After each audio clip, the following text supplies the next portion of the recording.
Hello, everybody. Welcome to Wholehearted Loving. I'm Stephanie. Hi, I'm Georgianna. Today we are going to be talking about me, sort of, directly and indirectly. This morning I am sad and hurt, and instead of pretending I'm not, we're going to talk about it. I actually think my reason for being is to show people that they can show up however they are. So I'm going to be doing some more of that today. But before we do that, we are going to go through a body-based self-connection practice to connect us with our bodies before we connect with each other in this podcast. I had one all ready to go, and then something else popped in. So let's follow what popped in, which is just to take actually, before we do that, let's just find that anchoring point. What is it? Your feet on the ground? Is it your butt on the chair? Maybe you're laying down and feeling that point of connection, noticing your breath, perhaps finding something to look at. And notice how it feels to be connected to something outside of yourself and feel your body connection with yourself at the same time.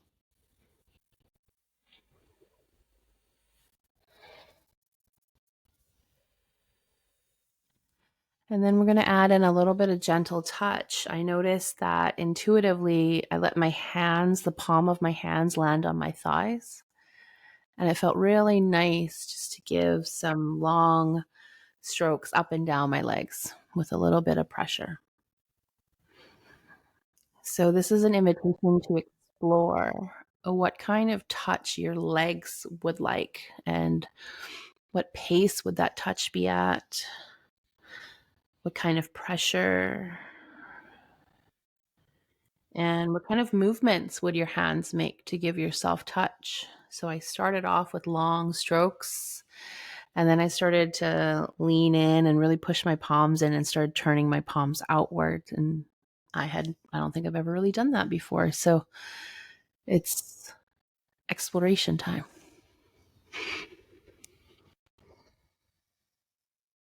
I'm a squeezer. You're a squeezer, okay. Yeah. And did you know that you were a squeezer, or are you discovering that you're a squeezer just right in this moment? I think I knew I was a squeezer, but I'm proving it in this moment. Nice. I do a version of this in groups too. See, now I'm a pusher. I'm actually just alternating deep pushes into my calves, and that feels really nice. And what I like about this practice is it's just a try all different things practice and see if you can let yourself be surprised, right? So there's certain kinds of touch we already know we enjoy. And there's a lot of different kinds of touch we have no idea we might enjoy. And so I really like the version of this practice where you just try all different things and see what happens and notice the delight in your body. How's your body let you know, like, oh, that felt really nice. I didn't expect that. And all of a sudden you have a new tool. Yeah. Thank you. You're welcome. All of a sudden you have a new tool, and also all of a sudden you might notice your body needs something from you that you didn't know it needed. Right? Mm-hmm. Yeah. Are we both physical touch at the top of our love language list? Mine is definitely physical touch and words of affirmation. I would probably say physical touch is the highest for me. Yeah. And I always thought that meant it had to come from other people, from friends or a partner. Until a couple years ago, I decided to take my top 2 love languages and like really give them to myself in big ways. And that's when things completely changed for me. Yeah, my ability to comfort myself now, like, exists. And that's so good. It exists. Yeah, thank goodness. And this is kind of why I wanted to talk about this, what's going on for me today, because I've historically been a person who just is devastated by emotion, you know? And since I started doing this work, 7, 8 years ago now, that's when I really got in touch with my emotions. And I had this huge backlog of repressed stuff. And so I sort of feel like emotionally I'm like 8, you know? Mm-hmm. And I want people to know how helpful these tools are. Like, I Mm-hmm. remember when I was 16, my boyfriend, who had been my best friend, dumped me and I was destroyed. And I had a dentist appointment afterwards. And I was just like, well, what was obvious to me is that I'm not going to the dentist. I'm going to devastation land. I'm Mm-hmm. like, the dentist should just shut down his entire office. Like, how is the world continuing to turn, you know? And I think there are a lot of emotional people out there who hide it or don't know how to cope or feel like they're bad or wrong or whatever it is. And Mm-hmm. I want them to know that these tools help and that they're not alone. Mm-hmm. Yeah. Yeah, it's big. It's big to recognize that many of us are deep feelers and highly sensitive and might not have ever categorized ourselves as that before because we became so good at suppressing, pushing things down, using logic in our brain and our strong minds to tell us we're okay and to push through. And if you're open to it and you give yourself permission to really be yourself and be human, you start realizing, oh, I actually do feel things. I do care. I do feel Yeah. things deeply. And if you haven't had the opportunity yet to practice and build the tools that help us feel things without going into deep devastation and overwhelm, then that can feel very scary. Yeah. Very scary and very hidey, right? Usually people who are devastated are saying that they're fine. Mm-hmm. They're not Yeah, fine. you're not fine. What was your version of Heidi?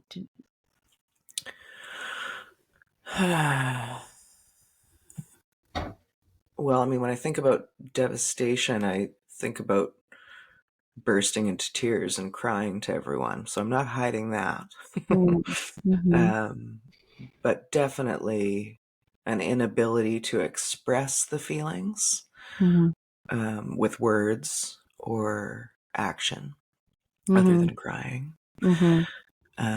And then this suit of armor that I developed, as I think more formally as a teenager, you Mm-hmm. know, um, definitely hardened a lot. Mm-hmm. Um, I remember actually at the same instance, the 16-year-old when I was dumped. I remember thinking, I was on the bus and I remember thinking, there will come a time where I don't feel so devastated by this. And Mm. I consciously chose to just jump right to that. And then my feelings were shut off for, what would that have been? 20 years? Mm-hmm. It's it's a powerful tool to use our mind to remind ourselves that we won't feel devastation forever. And at the same time, if that's the only tool we use and we never return back to feeling the thing, feeling the hurt and the sadness and the disappointment, then that just gets stuffed down somewhere and carried along in that emotional backpack for years or decades to come. And I speak often with people about distraction. Like, is distraction a bad thing? Is it a good thing? And I like to help people remember that if it's a tool that's helping you get some space from what's hard so that you can regulate and then come back to the thing that was hard and feel it and honor it and give it some space and a voice, then it's something that's helpful, right? It's good for our well-being. But if it's a distraction that takes us away from that hurt and that pain and it keeps us forever away from it, it's just something that brings us further and further away from ourselves. And that form of distraction is not helpful for our well-being, Totally. Yeah. right? So you sitting on the bus and reminding yourself, hey, I won't feel this devastated forever, could be a helpful thing or an unhelpful thing, depending on to like what degree you use it and whether you ever return back to, wow, I feel really sad. Yeah. Yeah, it might have been helpful to get me to the dentist, but it was not helpful, otherwise. Mhm. I think we get stuck a lot in mindset shifting. Mhm. Meanwhile, our bodies just languish in whatever trauma we've tucked away in every part of ourselves. Mhm. Yeah, well, we can be skilled at mindset shifting and honoring the body Yeah, and nervous system regulating through body practices. Life is a lot easier. that's for sure. Yeah. Mhm. So this morning I was hit with a bit of a doozy. Okay. Um, and I'm actually, if I didn't know how magical these tools were, I'd be flabbergasted that I'm able to be speaking with you like a human being right now. Mm. Um, I've mentioned my on the podcast before, and we've got differences, and that's fine. I feel that I've genuinely gotten over some of the frustrations that I had before, and that feels really good. Mhm. Um, but we've got some different definitions of words and relationships and things that are still kind of baffling to me. Mhm. So let's see, what do I want to express about this? Um, One of the things that I do naturally is I like lay out the ways that I think and do things, and I want to hear the way they think and do Mhm. things, and then we can Mhm. figure out where there's commonality, and just that to me makes sense. Yeah. And I also like to know what people like and how they want to be loved, and Mhm. so I'm able to share that stuff about me. Mhm. She's not able to share that stuff about herself. So I've kind of been baffled and at a bit of a loss. Um, One of the things that I've said is my how I recognize love. Two things actually. One is I love to be invited to things, Mhm. and I also love to not go like 85% of the time, but I still want to be invited. And I'm so blessed to have wonderful friends who understand that and invite me places, and nobody takes it personally if I don't want to go. Mhm. And when I do want to go, I really want to go. Mhm. And the other thing is food. Like, I'm a person who, when you come into the house, I'll just sort of orient you to the food that exists, and that maybe you would like some of this, or please help yourself, kind of thing. And so she doesn't want to hear no's. So if I tell her no to an invitation, Mhm. that hurts her, and she won't invite me places again. That is also painful for me. So I think that's a two-way pain point. Mhm. But I understand that's the way it is, and I'm not taking it personally. Um, but it sucks, like in practical ways, it sucks. The food thing is one that I've noticed she consciously attempts to do sometimes. So that feels nice. But in the Mhm. past couple of months, that really hasn't been the case. We had a misunderstanding a couple of months ago, and she was very hurt and withdrew. And any bids for connection were um, not picked up. So yesterday, she invited me for breakfast, and that felt so nice. And I woke up feeling like, yay, like I understand where I fit here. Um, that's nice. I feel that love. And so that was my mindset this morning. And then I'm going to record with G, and then we're going to have a live call, and it's going to be a great, great morning. Mhm. Um, for context for this specific incident I'm about to describe, on Friday, our language kind of doesn't match, so it can be challenging to talk about these things. And I'm very emotional and tend to cry, and she doesn't. And I have been spending so much time trying to extricate what parts of my hurt are from my past, what are reasonable requests for the present. And I've recognized that I've been too activated to really approach her. I was Mhm. feeling butthurt is the appropriate term here, I I think. like that term. I think that it's really courageous to give ourselves time to feel and recognize that I feel butthurt, because from a butthurt place, it's very hard to truly connect with someone and be curious about what's going on for them and to be able to articulate what's going on with us, right?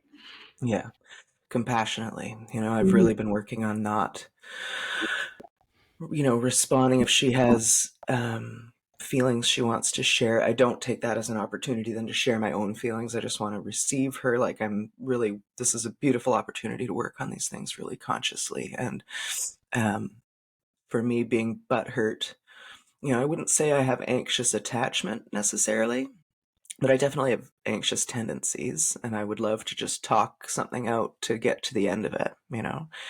In my other relationships, all of this would have been resolved in a day. And with Mhm. her, it's like 3 months. So that's a lot. These tools are really helpful for sitting with myself for 3 months while I don't know what the hell is going on and have no means to discuss it with her for both our parts. So on Friday, I connected properly. So this was, 6 days ago, maybe. I connected properly. I released enough of the butthurt that I felt I could go to her and let her know that I wish that we could connect the way we used to. Um, we were just friends. We would share things. And I said, I wished we had more of that feeling. And she said, okay. And that was kind of that. And then this morning, I'm looking forward to our nice breakfast. And so, about 5 minutes before, she says, that thing you said the other day about wanting to be more like we were before? She said, I actually feel better um, being your. And I was like, oh, what do you mean that I feel like you maybe have different categories and I don't understand what you mean?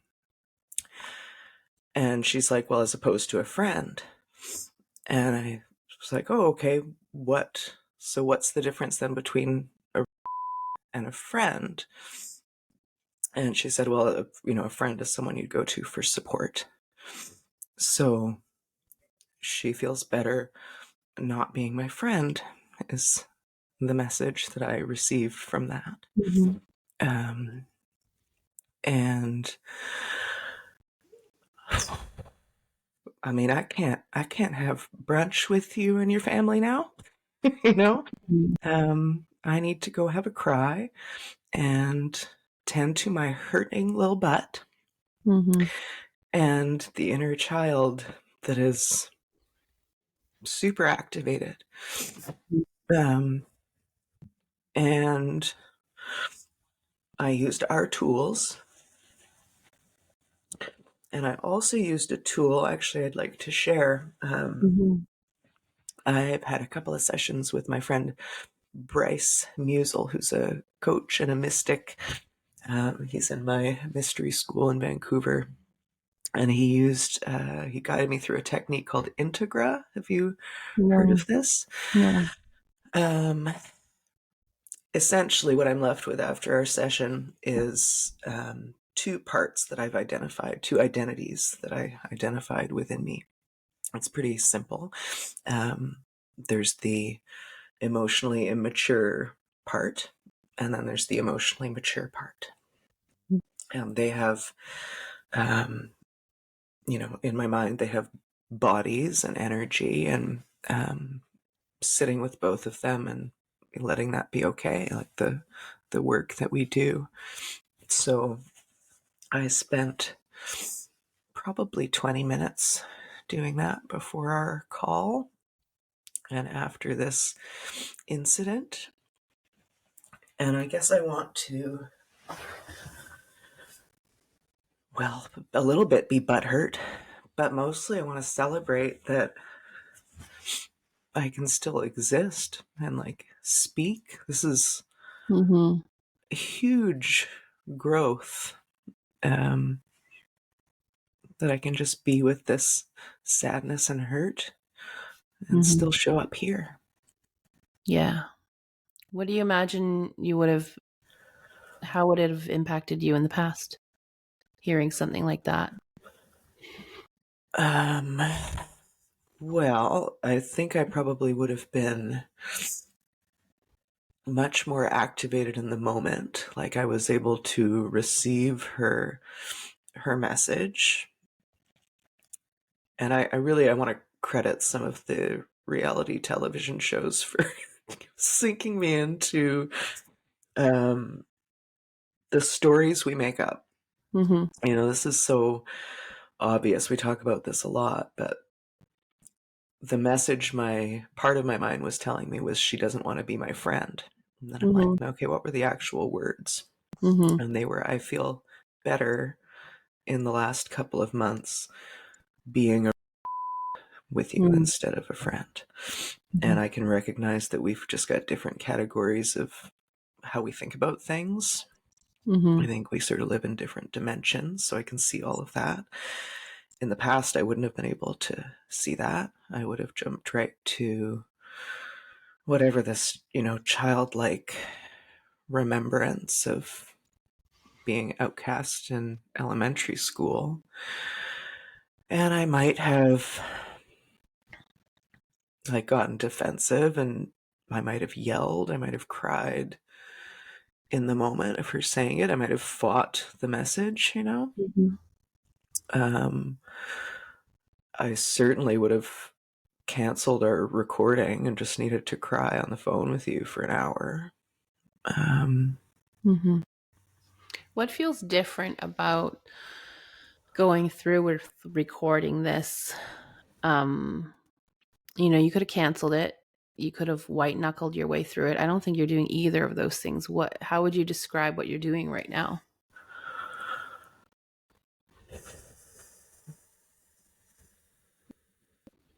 well, I feel just simply like I'm showing up. I'm exposing what's true for me. I'm being with my emotions instead of being bowled over by my emotions. Mm-hmm.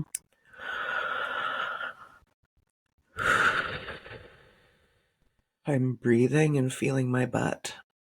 I'm harnessing my mind to remind me to do those things instead of spiral, Mm-hmm. instead of ruminate and make up stories. Mm-hmm. Something that I see is I'm making an assumption here, so correct me if it's not accurate. You mentioned it, I think, at the beginning of this recording. I think there's a mindset shift that's happened over the years where now you see there's value in me showing up just as I am. Like, I don't have to be all put together. I don't have to pretend this thing isn't hurting me in order to add value to the world. That just me being human adds value to the world. Yeah. That's something I've come to believe really deeply in the last few years. And this probably started, it's always conscious relationship training in women's group where it started, but I think it hits different in women's group because everyone's showing up there in all their different moods, and that's specifically welcomed and requested and preferable, for us to all be Mm-hmm. able to see each other in these different ways and holding space for all the different ways that we are at different times. Um, the more I showed up as myself, the more people were expressing gratitude for that, Mm-hmm. that it gives them permission to show up. Mm-hmm. And I think that's, in a way, that's often my role in our calls, in our groups, is to say, look, it's okay, you know? Mm-hmm. Yeah, I really remember that, how much you've impacted people when they come up and they say, thank you. I didn't know that we could say those things out loud. I didn't know I could show that part of myself. And I think that you've been a real gift for a lot of people in that way. Thanks. Yeah, you can be strong and powerful and also still cry and be a wreck. Like that's, I Mm-hmm. think, very permission Yeah. giving. And yeah. And I think that's also speaks to the beauty of these tools. These tools are not things that turn you into this robot who never feels. These tools allow you to be with what feels hard. And these tools allow you to know how to discern, do I have capacity to do the thing I had committed to and wanted to do? Or do I need to take a break? And that was a question I never once asked myself before. And I wouldn't have even known how to answer that question. And now it's so clear for me, right? I remember being, facilitating. I facilitated a lot of calls in the last, I don't know, 6 years every week. And devastating things have happened in the last 6 years. And there have been times where I knew very clearly, because I've practiced these tools to connect with my body, that I needed to cancel the call. And I would have never canceled anything before. It didn't really matter. As long as I wasn't dead, I was showing up. And I learned how to cancel the call and not feel bad about canceling the call, and see that that was deeply self-honoring and also really permission giving to other people. And I had always thought, well, I'm in the role of facilitator, I'm in the role of coach. I need to always be available and present and like giving to people. And I didn't see that being human is giving to people. Allowing myself to be human is giving to people. And then there were times where hard things were happening, and I took some time to consider, I have a call today. Do I have capacity for it? And I could feel like, do I feel on top form? No. Would I share what I would if this wasn't going on in my life? No. Do I have capacity to be with what's going on with me and stay connected to who's in front of me and who's across from me on this call? Yes, I do. Do I see that there's some value in me showing up as I am today? Yes, I do. And that's how I would evaluate and discern whether I wanted to and could and had the capacity to show up. And those calls were such beautiful calls. They were often the deepest, richest calls, because I would start off every call and I would be very transparent. I would say, this is what's going on with me today. This is how I went through for myself to decide whether I could be here with you today. And this is what my intention is for today. This is what I want to offer and can offer. And this is what I'm asking for. I would always ask for something. I'd always ask for, today I'm asking for a little bit of grace and compassion. Today I'm asking for a little slowness. And I could just see the faces on the people on the screen soften and be like, oh, wow, we can do this. We're allowed to do this. And it was sort of magical. And, I'm talking about this in the context of calls right now, but this is relationship, right? Do I know myself well enough to know what I need, how I feel? Do I have my own back enough to be able to say, what I need, what I'm able to give, what I need to ask for? And can I discern whether I have the capacity to be present with myself and with you? And am I willing to moment by moment check in and change course if I need to? Imagine if we had all practiced those skills, how different relationship would be. Very. Yeah. Yeah. Right. There's something in there too about self-love and compassion, to trust that people can receive you in these ways, that you don't need to show up in specific moods only, you know? Mm-hmm. Yeah. Yeah. I think about, this was the context of me being a leader and a facilitator.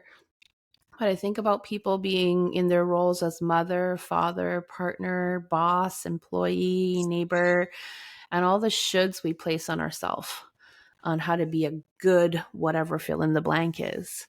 and which parts of ourselves we believe we must only show, and which parts of ourselves we believe have to be hidden in order to be a good whatever you fill in the blank, you know?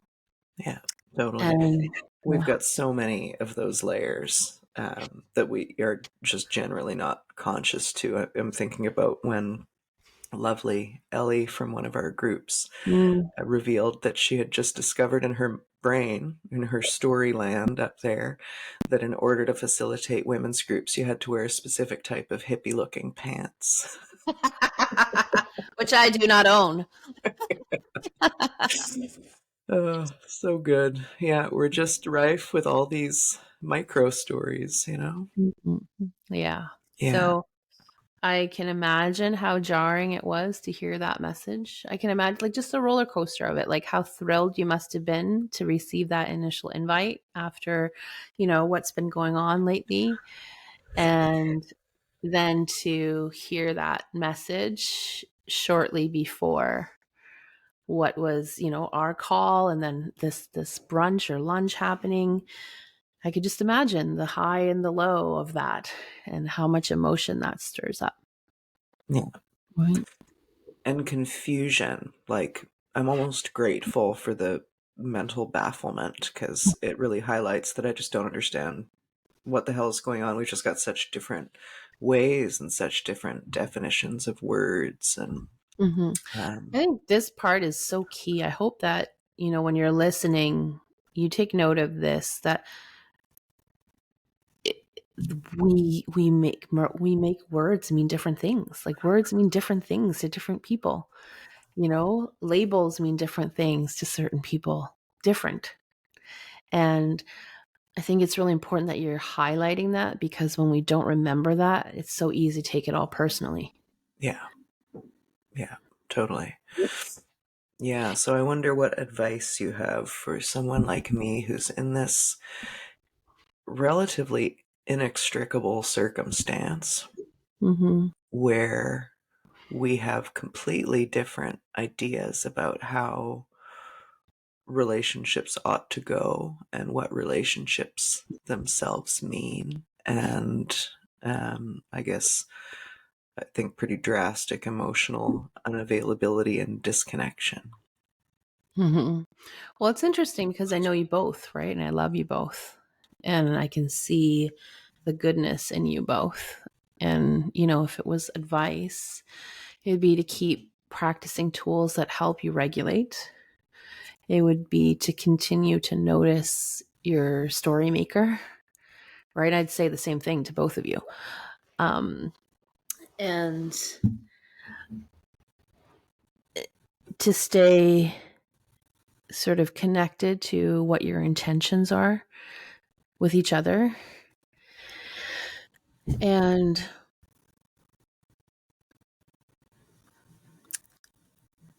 I don't know, my gut feeling says that to get some clarity with each other about intention and what all these words mean to each of you.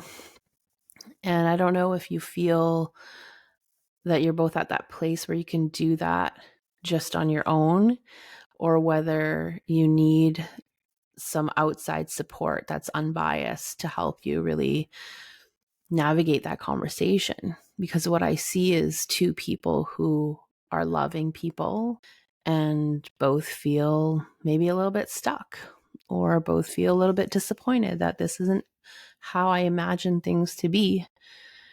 And so whenever I work with couples, and this I don't think is any different, is I always am curious about the willingness on in both parties, and the intention. And then from there, we just practice a lot of regulating together, and we build piece by piece. So I would be curious what the willingness is, and what the intentions are, and what the ability and willingness is to practice regulating, to notice when we're making things mean all sorts of things that they might not. Oh, that's neat. Um, the differences in my body responses to all of the things you just said.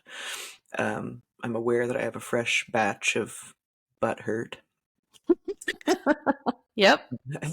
And my willingness level felt very low for most of what you described until you said, what's your willingness to self-regulate? And that was like, oh yeah, totally, totally willing to do that. So I think I need some time alone and bending the ears of loved ones who also happily are professionals in these areas. Mm-hmm. Mm-hmm. Yeah, like, I mean, I think examining our own willingness is really important because sometimes we can get caught in our complaints of what isn't the way we want it and the frustration that something isn't the way we want it, and maybe wanting another person to behave differently, and all that is fair. It makes sense. Um,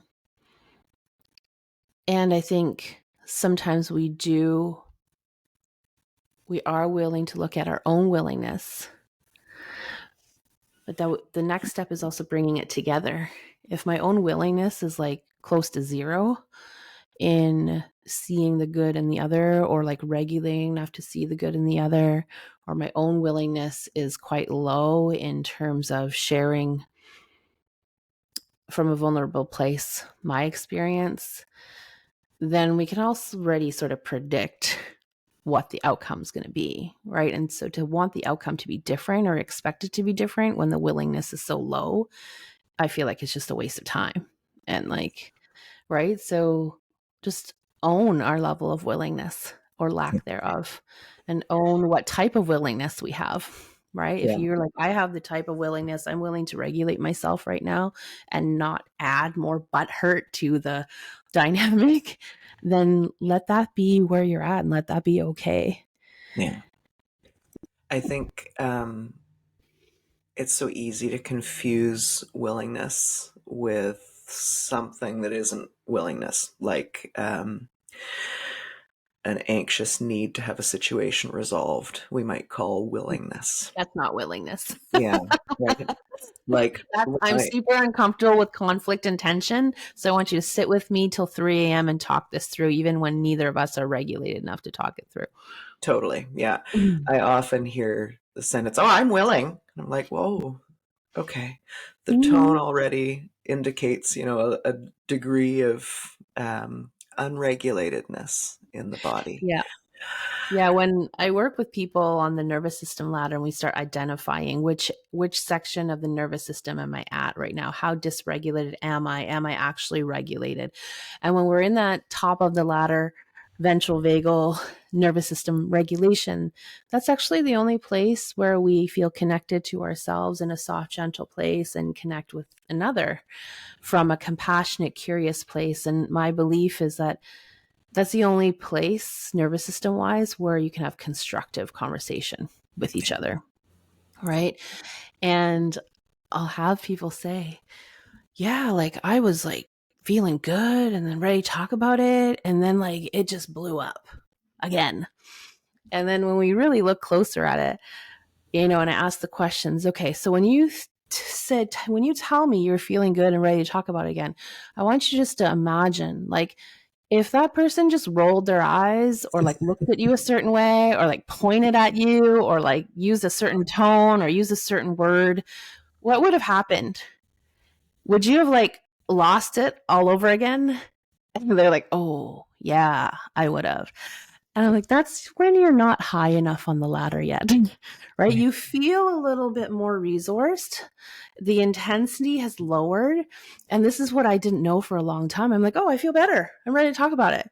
But really, if I ran it through that little test, I'd be like, no, man.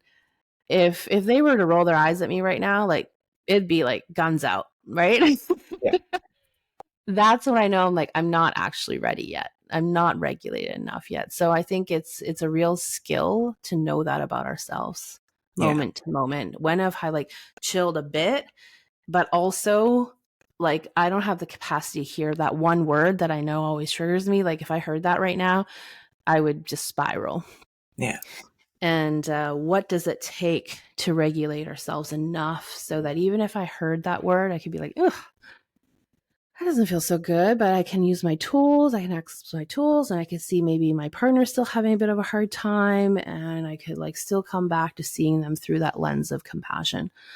And when you can't see someone through the lens of compassion, we're not ready yet.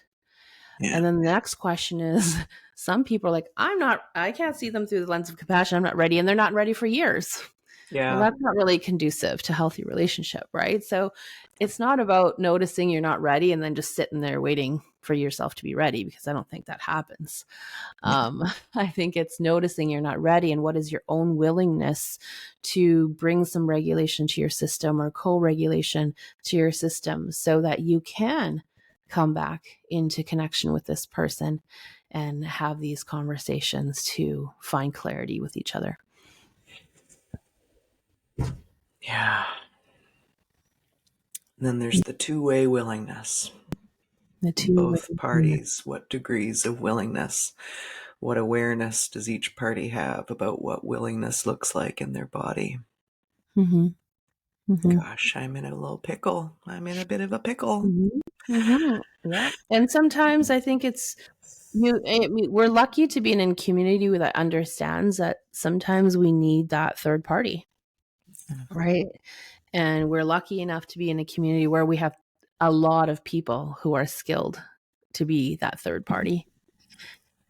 It just comes down to whether the two people are ready and open for that or not.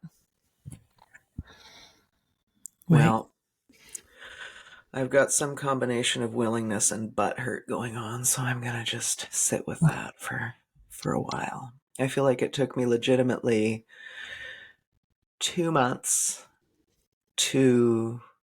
I mean, there's also this degree of bafflement here because there's not a lot of communication, right?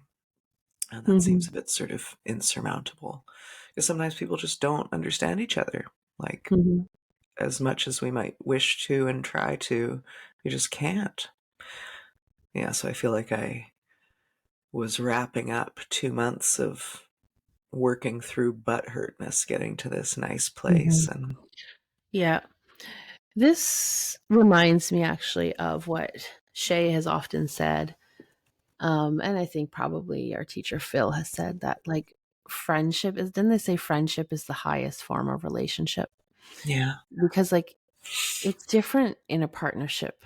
Like you sort of made that commitment of like, we're sort of riding this thing out. Like we have a thing we call a relationship.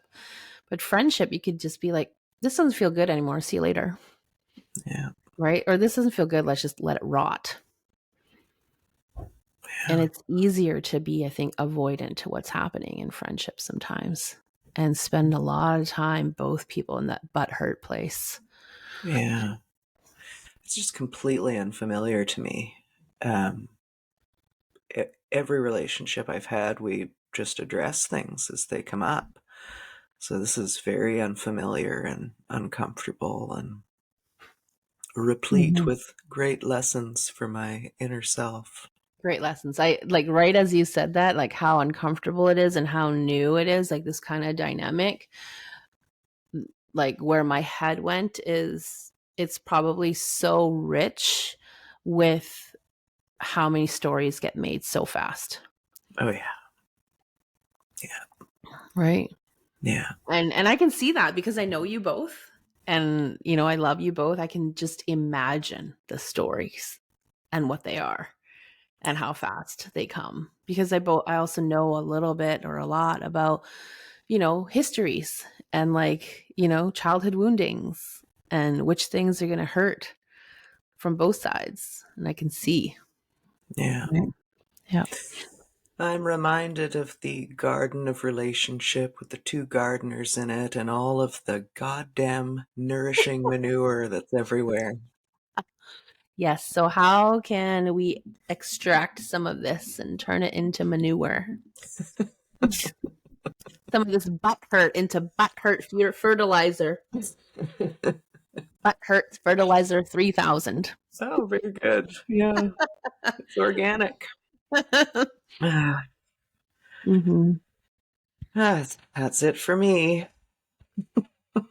Thanks. Mm-hmm. Mm-hmm. Thanks for being here and listening. Yeah, Thanks for your tips, G. you're welcome. This reminds me too of like that this is not an emergency, as awful as it might feel. There's no life or death here, and time and space might be helpful. Mm-hmm. Right. Yeah. Yeah, I really want this to serve as an example for people who are in uncomfortable spots in relationship too, because there's a lot that comes up with that. There's feelings of being trapped and um, Mhm. stuckness that I think people, I'm imagining people in primary partnership are going to be thinking about this sort of in that context. And Mhm. when they're feeling stuck and helpless, like there's Yeah. so many layers.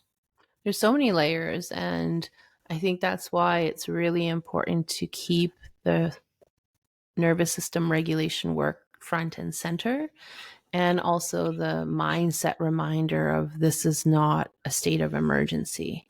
Like, I don't have to have an answer today. I don't even have to have an answer this month, although your body might tell you this, this feels like an emergency. Yeah. Well, and my Um, mind wants to run its old patterns, right? Like I'm consciously interrupting it and going, oh, is this line of thinking helpful? Is it mhm, empowering? Is it true? mhm, No. Shift the mhm, mind. But mhm. also the frustration about, like, it's not that I don't want to shift the mindset. It's just, I guess, like a low level irritation of having to shift a pattern. And it would be easier to just collapse and let my brain run its old methods. Of course. I think this is when we know we are sort of ripe for laying new pathways. Right? When you're aware. I remember calling you years ago and be like, Stephanie, I don't like all this self awareness. I don't like that I have tools. Yeah. Personal responsibility can go straight to hell. So it can be so much easier to, like you say, just collapse Yeah. and say, screw it all. And the fact that you're saying, oh, I'm in the season right now where I'm constantly noticing my mind and constantly running it through that assessment of, is it helpful? Is it empowering? Is it, all those questions. And then when you notice, hey, it's not, and then practicing shifting, reframing, and using that also as a form of regulating yourself and a form of seeing the situation more accurately. Um, that's big stuff. That's not stuff that we don't have the outcome we want yet. And it's easy to be in this spot and feel like I'm stuck and everything sucks. But like, this is like manure making factory right now. And if you can just be with the stink a little bit, something beautiful comes out the other side. You just don't Yeah. see it yet. Talking about manure and something beautiful coming out the other side. It's poop. It's beautiful gold plated poop. Oh, man. Yeah. Yeah. Yeah. And I think it's important to honor that these seasons of life, right? We're going to be in many seasons of life where we feel like we're in the in between, where it's not where we want it to be. And the old thing also sucks. Yeah. I think bringing awareness to that has been a real helpful tool for me as well, because I used to just more sort of fly by the seat of my pants and not pay attention to any life trajectory, really. I might have goals, like immediate and short Mhm, term goals, but I wasn't really noticing really much mhm, of anything other than immediate mhm, pain points. And over the last few years, I became aware and was consciously appreciative and celebratory of the fact that I was in a really easy, mhm, flowful season of life. And I remember often thinking, this won't last forever. There will be a different season. mhm. And I knew that this big change moving here and doing all this would be harder, would be more work. But I didn't anticipate, the This. style and the Yeah. depth of it. but I can now remember, like, hey, remember that easy season? And you knew there'd be a hard season, and this is it, and there'll be another season after this. And geez Louise, Jeez Louise, right? the Yeah. perspective is sometimes painful, but often good. And like if you were to look back at, other hard seasons you've gotten through when you didn't think you would, and what was on the other side of those seasons, Yeah.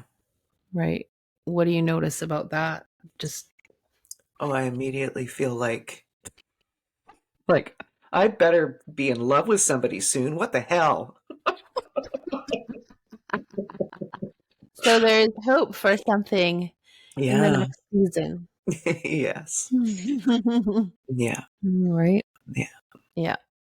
And this reminds me of a friendship that I have where we went through some seasons. And I remember when I was in that really frustrated season of that friendship, wanting it to be back where it was, knowing that it probably wasn't going to. And I remember distinctly a time when it riled me up more and I wanted to fix it. I wanted to be on the other side. I wanted to just know what the heck is up with this, man? This feels gross. And it baffled my mind. And then I remember something started shifting of what is my part in this? And then also a little bit of detaching from it needing to be resolved immediately softened everything. And it actually helped put me in a place where I could see through that compassionate lens, where there was a time where I couldn't see through that compassionate lens. I was just pissed off. Yeah. Right. And then we did get to a point after many, many conversations where I feel like we get each other again. Mhm. We know how to rebirth this friendship into the next season, the next iteration.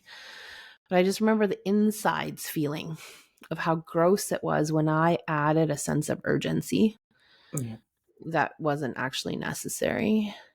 And when I took away the sense of urgency and just learned to be with the discomfort, learned to be with the sadness that the season we're in as friends feels really hard and gross right now, it actually, I don't know, I guess created some spaciousness for both of us to let it ride out. And the Mm-hmm. letting it ride out, I think initially maybe we were both scared, to let it ride out because we thought that meant that it was going down the gutter for sure. But I think letting it ride out and letting us both have our own path for a little bit helped us come back together over time. Yeah. So, yeah. Yeah, you're describing sort of trust and freedom, giving Mm-hmm. yourself space and trusting that everything is as it should be. You still have love for each other. Mm-hmm. I sort of leaned into we're either going to come back and build something greater or it's meant to dissolve and we find our own way forwards that don't include each other Yeah. in as significant of a way. Yeah. Yeah. So those are the things that I think there's these differences where it doesn't feel as simple as maybe this can dissolve. There feels Mm-hmm. like there needs to be some kind of literal proximity or resolution that Yeah, for feels sure. currently unattainable.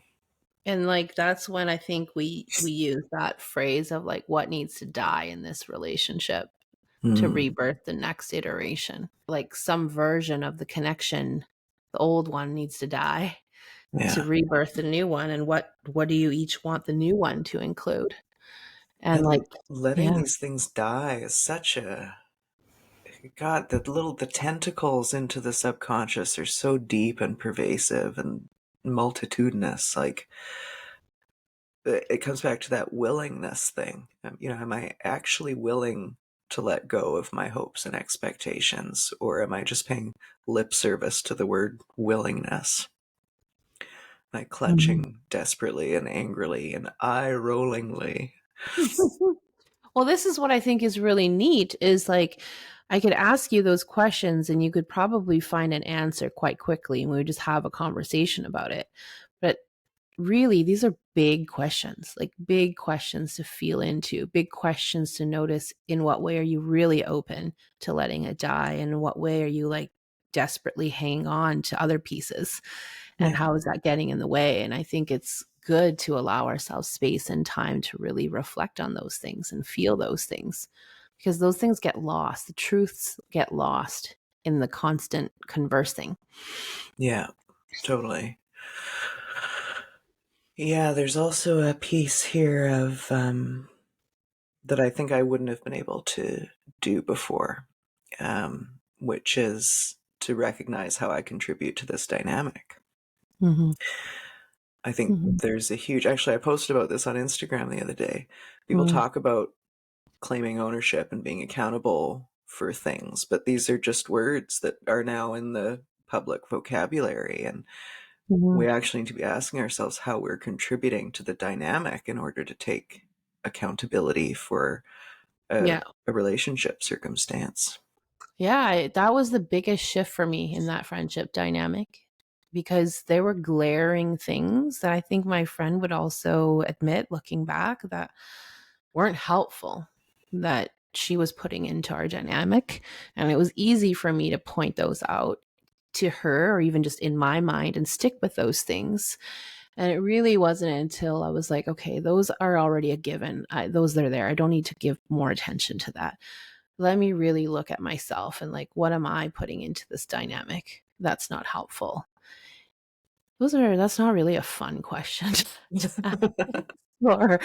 But it's so humbling, and it really is the gateway to repair and deeper connection and more authentic connection, like real connection. Yeah. It also And just feels better than finger pointing and blaming and desiring the other person to be different. It's yeah, empowering. yeah. So that is what made a difference for me, to be able to do that piece. Hmm. And you can only, I think, self examine when you have also committed to growing your self compassion muscle. Otherwise, who the heck wants to self examine? Yeah, It's just hard. totally. Yeah. Right? Yeah. Yeah. Mm. My butt feels a bit less hurt. Okay. Yeah. Hmm. We've been talking for an hour. We have.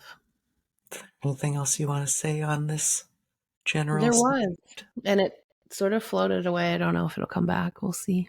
We'll see if it Hmm. comes back. But I think we were talking about ownership, self ownership. I don't know if it's going to come back. Mm-hmm. Letting things die. We were talking about that. Rebirthing things. Yeah, maybe it's gone. You mentioned It's, taking accountability, that changed the relationship dynamic with you. mm-hmm. I mean, if I look back at my past relationships, and also ones where I really made the other person wrong, I mean, there were some really wrong things.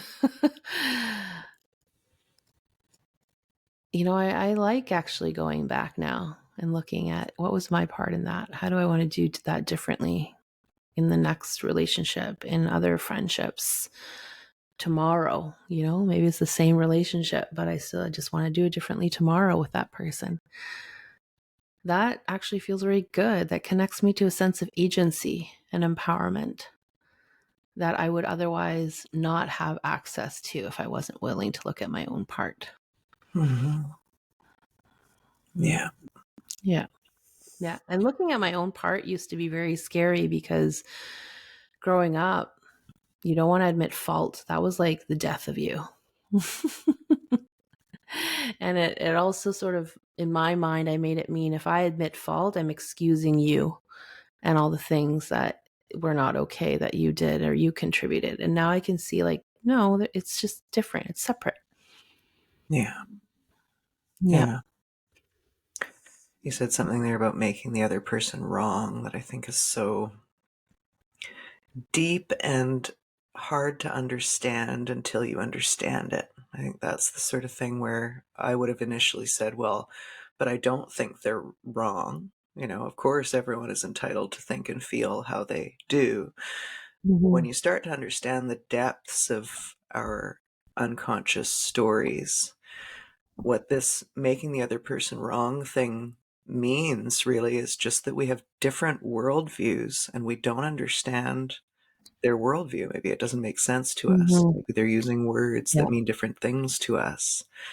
And we are unwilling, consciously or unconsciously, to let that be true. Mm-hmm. I would love for us to do an episode on this, how it shows up, making someone wrong. Because Great. I was so good at it, like a master of Yeah. making someone wrong. Okay. And now I remember the thing I wanted to say.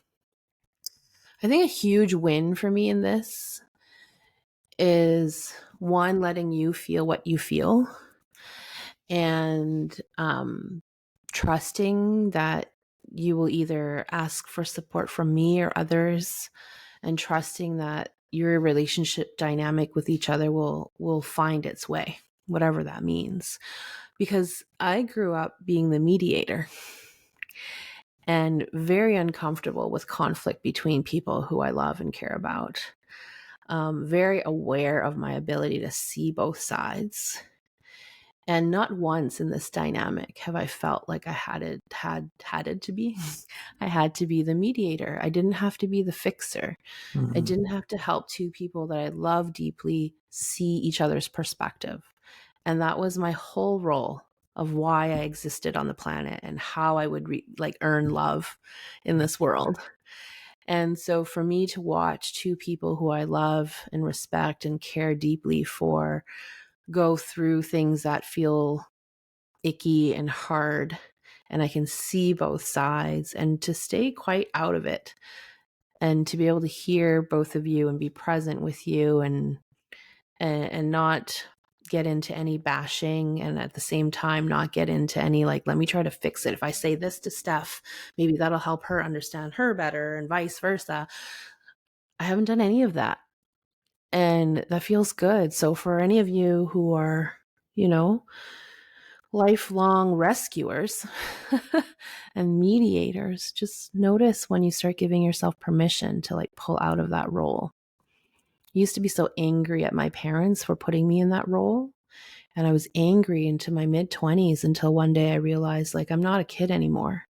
If I don't want to be in that role, I need to extricate myself out of that role. And Mm-hmm. that was such a powerful moment. And I wasn't depending on my parents to not put me in it anymore. I wasn't, at their mercy.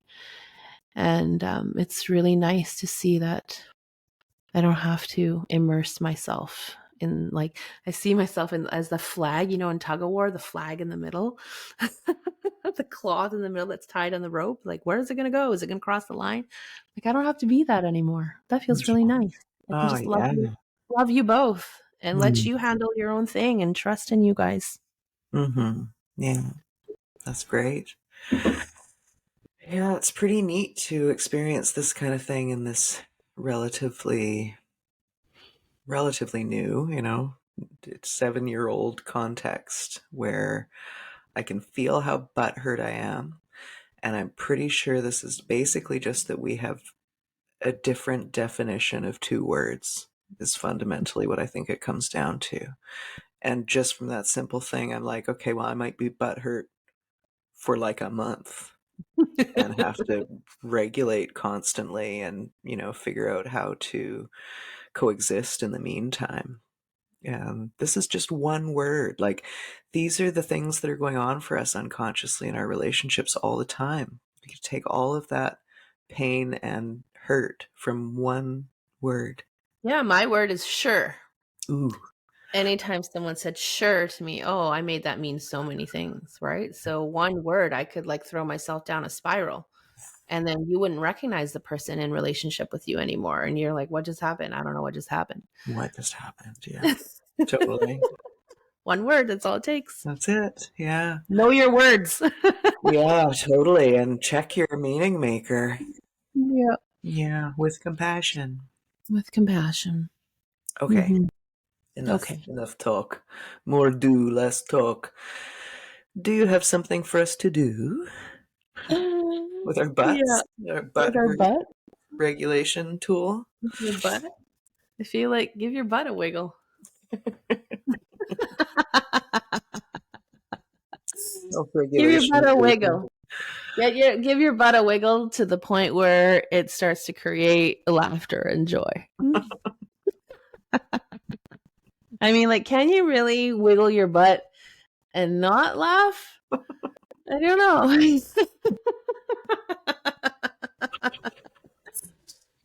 Right? I'm sitting on the ottoman in such a way that my legs are dangling and my feet are barely touching the ground. And when I wiggle my butt, my toes kind of taps the ground, little tippy taps. And Yeah. it's pretty delightful. Yeah. See? The solution to everything is to wiggle your butt until you laugh. I like it. Yeah. Great. Okay. Thank you. I feel better. Yeah, so do I.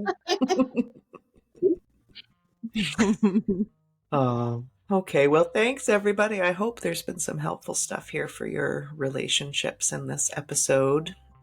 And thank you all for being here. Please do like, follow, and subscribe. And if anything we've said here today has been helpful for you, please share it with somebody that you care about, even if your butt hurt. Even if your butt hurt. See you next time. Bye.